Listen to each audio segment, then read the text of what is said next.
بسم اللہ الرحمن الرحیم۔ عقیدہ ختم نبوت کے بارے میں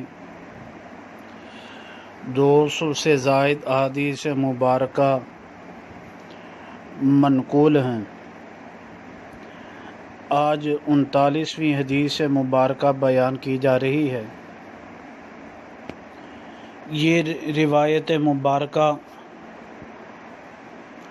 سنن ابی داود جلد نمبر ثانی کتاب السنہ صفحہ نمبر 293 اور رقم الحدیث جو ہے 4647 ہے۔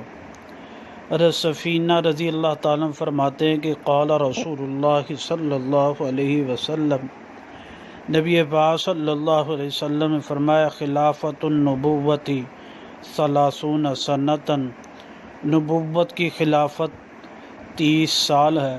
ثم یؤتی اللہ الملک من یشاء، پھر اللہ تعالیٰ بادشاہت حکومت جس کو چاہیں گے دے دیں گے جو ہے۔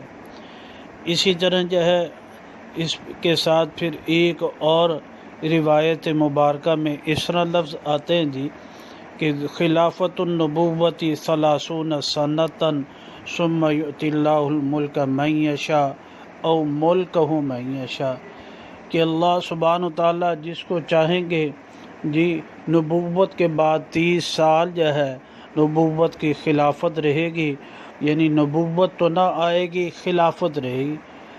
اور پھر اس کے بارے میں پھر سعید رضی اللہ تعالیٰ فرماتے ہیں کہ اس نے وہ 30 سال کو شمار ایسا کیا، اور ابوبکر صدیق رضی اللہ تعالیٰ عنہ 2 سال، عمر فاروق رضی اللہ تعالیٰ عنہ کی 10 سال خلافت، اور عثمان غنی رضی اللہ تعالیٰ عنہ کے 12 سال جو ہے، اور پھر حضرت علی رضی اللہ تعالیٰ عنہ کا دور تھا جو ہے۔